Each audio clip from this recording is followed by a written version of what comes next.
match that needs to happen, and you need to have Jim Ross and William Regal on commentary for that match, because the commentary on NXT that the NXT commentators provide, sometimes there are up to 3 commentators, Jim Ross, William Regal, and a commentator who does an incredible job. One of the newer commentators is a reprieve from the commentary we get on Raw and SmackDown, and having incredible matches to commentate along with the great commentary that's provided is certainly fantastic. Everything about the all-new NXT is absolutely fabulous, and now having angles involving NXT rookies on Raw and SmackDown are going to go a long way in benefiting the WWE heading in to WrestleMania. I'm just sitting here trying to figure out what kind of role the Shield are going to have at WrestleMania. Obviously, their dominance is going to be implemented into the Royal Rumble match, and if the Shield are involved as 3 of the 30 wrestlers in the Royal Rumble match, they are going to be in that match an extended period of time before they are eliminated by a superstar in the way of Kane or the Big Show. Maybe not even Kane or the Big Show will get the job done when it comes to eliminating the Shield, because for a certain portion of that match I see a great deal of unity being put forth by the Shield, as we have seen from some of the top factions that have been in the Royal Rumble. Now, oftentimes we have seen certain factions like the Nation implode in Royal Rumble matches because of jealousy and greed of wanting to win the Royal Rumble and headline WrestleMania. But I think the Shield are going to be one of the most dominant factions in the way of a Royal Rumble match in years, in the way of unity and wanting to headline WrestleMania. And if any of the NXT rookies win the Royal Rumble match, it's going to be Seth Rollins, because of the unity that the Shield will show. I love the idea of the Shield, and I love how much skepticism and in the way of rumors are surrounding the business relationship apparently between the Shield and CM Punk and Paul Heyman. There's been a lot of skepticism and speculation on what the Shield are doing with the WWE Champion CM Punk, but it's been pretty obvious. They're assisting CM Punk in becoming one of the biggest superstars of all time, and they're taking out some of the top superstars in WWE in the way of Ryback and John Cena to solidify their position on the Raw Super Shows, and they're doing it quicker than the Nexus did, and that's surprising. You wouldn't expect Seth Rollins to be in the position so early he's in his career. I mean, it takes superstars usually years to solidify themselves. I mean, CM Punk wasn't one of the top superstars upon his arrival. He was a guy who showed up that nobody knew what to do with, and about 6 years after his arrival to the WWE, about 5.5 to 6 years, CM Punk becomes the voice of the voiceless, the cult of personality, and one of the most successful WWE champions of all time. Sure, he wears "I'm a Paul Heyman guy" on his t-shirts now that you can buy on WWEshop.com, and also you can purchase Shield t-shirts now. I think they're going to be some of the top-selling t-shirts on WWE Shop, by the way, because of the way the Shield are being promoted, and by the way they're promoting CM Punk as a Paul Heyman guy. "I'm a Paul Heyman guy" t-shirts are going to be sold because of ECW fans that are out there, and I venture to say that traffic on WWEshop.com has never been higher than it is now. I just love what they're doing.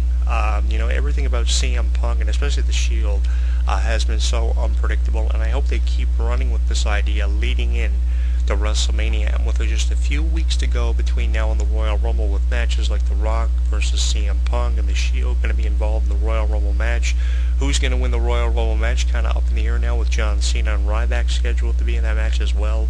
The Royal Rumble match usually is the most unpredictable match of the year because it can be won by anybody, but the Shield, Ryback, and John Cena have to be within your top 5 picks to win this year's Royal Rumble match. And who knows, somebody from out of nowhere that you wouldn't expect to win the Royal Rumble match could and go on to headline WrestleMania 29. Whoever wins this year's Royal Rumble match is going to be very deserving of headlining WrestleMania against either the WWE Champion or the World Champion. It's highly likely that the winner of the Royal Rumble match will choose to face the World Champion because of the rumors of John Cena versus The Rock.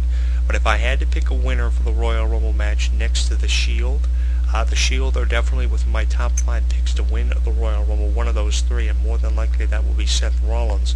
But if I had to pick a definitive winner of the Royal Rumble match to go on to challenge for, let's say, the world title, it's got to be Ryback. You know, all the championship matches he's been receiving, starting with the Hell in a Cell match back on the 28th of October, the 3-way opportunity he was presented with John Cena and CM Punk at the Survivor Series, the scheduled TLC match that was supposed to happen now replaced with the six-man with Team Ryback taking on the Shield with the WWE Champion out of action, at least until the Royal Rumble. When he defends it next is when I think CM Punk will lose the title. With how much momentum Ryback has had on his shoulders as of late, certainly Ryback is one of the top picks to win the Royal Rumble and my definitive pick to win, but you can't count the Shield out with the amount of momentum they have had since arriving at Survivor Series and giving such a detailed interview to Michael Cole on Raw, where they said they didn't want to be compared to the Four Horsemen or the New World Order, two factions that dominated in their respective eras, and they now have released a Blu-ray called the NWO Revolution, which is a Blu-ray you should pick up, and the Four Horsemen definitely dominated in their era of professional wrestling. Ric Flair, Tully Blanchard, Arn Anderson, J.J. Dillon dominated for many years. So to say that they didn't want to be compared, certainly you have to hand out an honorable mention for that. And another honorable mention you have to hand out is for the incredible work ethic of NXT rookies like Seth Rollins, people who were being overshadowed when they were on NXT, and I just wish they weren't being overshadowed because they were some of the most phenomenal athletes of the all-new NXT, and also the female wrestlers in the way of Audrey Marie and Paige, who I have been tweeting videos of consistently over the last few weeks on our Twitter at twitter.com/JonathanClarke1. Honorable mentions can be handed out to them too. If there ever were a group of wrestlers to pay attention to, it's the wrestlers you see now on the all-new NXT. We have one of the biggest NXT rosters since the inception of the show in 2010. We have about 45 to 50 wrestlers on the all-new NXT, a combination of both male and female wrestlers, and it's incredible seeing the amount of diversity amongst this roster as well. If there was a show where guaranteed wrestling happens on a weekly basis, you get 45 minutes of good wrestling with limited advertising in between each segment, and you get very diverse storylines with both male and female talents. This is definitely one of the most unprecedented and impressive seasons of NXT since the show's inception. This is the show that will give you what you've been looking for years, especially for fans of throwback and old school wrestling. We now have a reason to not bring back 80s wrestling signs at WWE live events, even though it still happens. The all-new NXT is restoring credibility to professional wrestling, and I think that's one of the biggest things about the all-new NXT. Credibility is finally coming back to professional wrestling with Seth Rollins and the two other NXT rookies that make up the Shield. What an incredible way to take the WWE storylines heading into WrestleMania, and I think if there ever has been a more unpredictable time in the WWE, it is now. With the Shield, with Ryback, John Cena now back off of a shoulder injury after missing 7 weeks of action. It's going to be fun seeing what WWE are going to be doing leading into WrestleMania. I know the role of the Shield and other wrestlers like Ryback are very uncertain now, with WrestleMania just a few months away, but hopefully by at least the end of the Royal Rumble match we'll have a better indication as to who's going to be headlining WrestleMania in one of the championship matches, what roles factions like the Shield and many of the top new talent stars like John Cena will have at WrestleMania. Will we get John Cena versus The Rock Part 2? Will the Shield be heading to WrestleMania in a definitive position with tag team titles under their belt, or even singles championships? Will we see Ryback challenging for a championship? Who will he face at WrestleMania, period, no matter if it's in a championship match or not? All these questions still have to be answered, but at least by the Royal Rumble, those questions will be answered. I believe the next time CM Punk defends the WWE title, he will lose it. But I think CM Punk will go on to eventually regain the title, and when he does, we'll see Seth Rollins turn face, and then we'll see Seth Rollins versus CM Punk, which is a match not as big as Austin versus Punk or Batista versus Lesnar. That's been teased, but it's been teased enough that I want to see it happen, either for the WWE title or a pure wrestling match that deserves to be on WrestleMania. If you can give Punk and Daniel Bryan to us consistently in every match that Punk and Bryan have had be a pure wrestling match, I think that Seth Rollins versus CM Punk could be good as that, or as just as good as CM Punk versus Chris Jericho from this year's WrestleMania for the WWE Championship. Bottom line, either for the WWE Championship or in a pure wrestling match that isn't for any titles. It needs to happen. WWE need to quit teasing these rivalries that never happen or come into fruition, and start giving us matches that we're going to be talking about for years and want to keep revisiting on websites like YouTube and Hulu. Honestly, Seth Rollins versus CM Punk is a piece of footage for the WWE Video Vault that needs to happen, either at a WrestleMania or on a pay-per-view that is worthy of happening. It doesn't even have to be for the WWE title. I just want to see it happen for the sake of it happening, like I want to see many of the dream matches that probably never will happen, like Sting versus Undertaker, or Brock Lesnar versus Batista, or many other matches that I could spend hours talking to you about.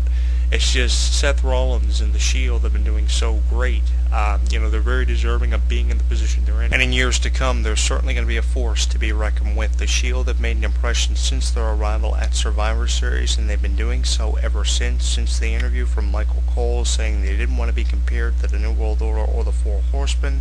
That's a very honorable quality, and that's one quality I'm handing out an honorable mention for, along with the incredible work ethic they exemplified on the all-new NXT, like many of the NXT rookies are currently doing on the all-new NXT on Wednesday nights. Check it out if you have the time. The Shield are going to be a force to reckon with. You just have to give a faction like this time. Seth Rollins is definitely one of the three that are guaranteed success. There isn't guaranteed success for any of them, but if there's one guy you have to really pay attention to, it's going to be Seth Rollins, because he definitely is a future champion in the WWE. Maybe not now, but in a few years, let's say by 2016, Seth Rollins is going to be someone that's going to be talked about and solidify himself in the WWE as one of the greatest top new talent superstars of all time. I'm your host, Jonathan Clarke. For that interview with Michael Cole and The Shield from a recent Raw Super Show, and videos like Vince McMahon making the announcement that Team Ryback will face The Shield at TLC with the WWE Champion CM Punk out of action indefinitely, you can go to twitter.com/JonathanClarke1. If you aren't following us and aren't one of our followers, you can sign up and follow us at twitter.com/JonathanClarke1 for those tweets and many other. You can also check out video archives or our radio show on YouTube at youtube.com/JonathanClarke22, where I will be archiving this video for you to offer up your opinion on The Shield by leaving us a comment or sending us a message on YouTube at JonathanClarke22. You can also join the conversation happening on my Facebook page